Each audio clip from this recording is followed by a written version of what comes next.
بسم اللہ الرحمن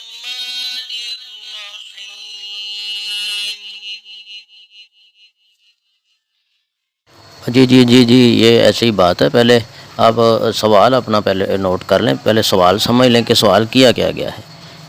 سوال کرتے ہیں کہ ایک آدمی بھول کر اپنے سر پر غسل جنابت کے دوران، یعنی غسل کرنے کے دوران 4 اوق پانی ڈال دیتا ہے، یعنی کہ وہ 3 مرتبہ والی بات ہے، تو وہ 3 مرتبہ کی بجائے 4 مرتبہ پانی ڈال لیتا ہے۔ غسل کر لینے کے بعد اسے یاد آتا ہے کہ میں نے 1 مرتبہ زیادہ دھو لیا ہے، کیا اب اس پر غسل دہرانا یعنی دوبارہ کرنا ضروری ہے یا اس کی یہ بھول معاف کر دی جائے گی؟ تو پیارے بھائی، جواب اس کا یہ ہے کہ یہ جو معاملہ اس سے سرزد ہوا ہے نا، یہ جان بوجھ کر نہیں ہوا، قصداً ارادتاً نہیں ہوا،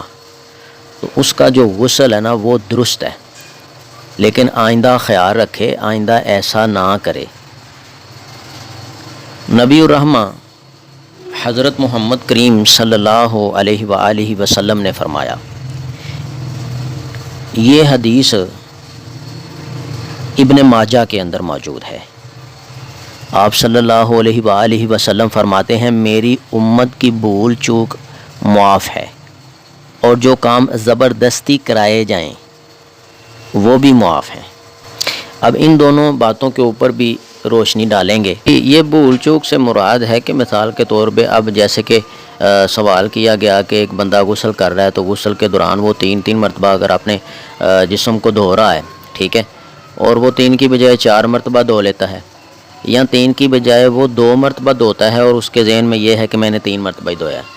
3 کی بجائے 4 مرتبہ دھوتا ہے تو اس کے ذہن میں ہے کہ میں نے 4 مرتبہ نہیں بلکہ 3 مرتبہ ہی دھویا ہے، اس کے ذہن میں یہی ہے، ٹھیک ہے۔ اس طرح کی بھول چوک معاف ہے، ٹھیک ہے۔ اگر وہ ایسے فرائض ہی بھول جاتا ہے، جیسے مثال کے طور پہ ظہر کی نماز ہی بھول گیا، تو اب کہے کہ بھول چوک معاف ہے، ایسی بھول چوک معاف نہیں ہوگی، ٹھیک ہے، فرائض ادا کرنے ہوں گے۔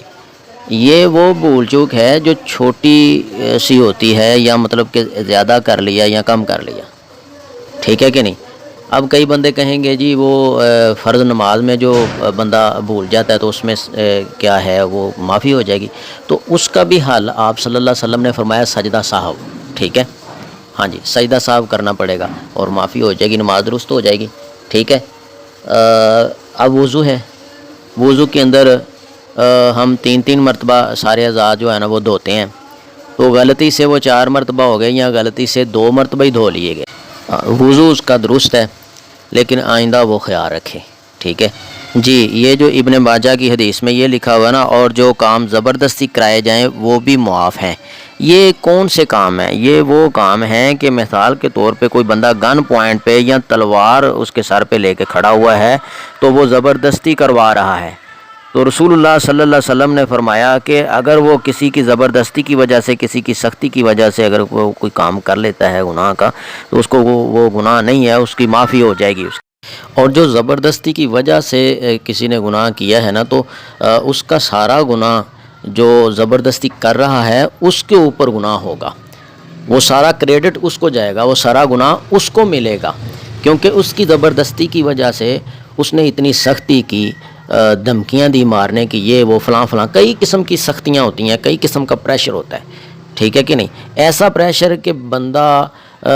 کہیں اور کوئی چانس باقی رہ ہی نہیں جاتا سوائے اس گناہ کرنے کے، تو پھر وہ سارا گناہ جو ہے نا وہ کروانے والے کے اوپر ہوتا ہے۔ اللہ تعالیٰ اس باریک بینی کو سمجھنے کی توفیق عطا فرمائے۔ صدق اللہ العظیم۔ اگر آپ کو اس ویڈیو سے دینی فائدہ ہوا ہے تو حق بنتا ہے کہ آپ اس اسلامی چینل کو لازمی سبسکرائب کر دیں، لائک کریں اور کمنٹ میں اپنے خیال کا اظہار کرنا مت بھولیں۔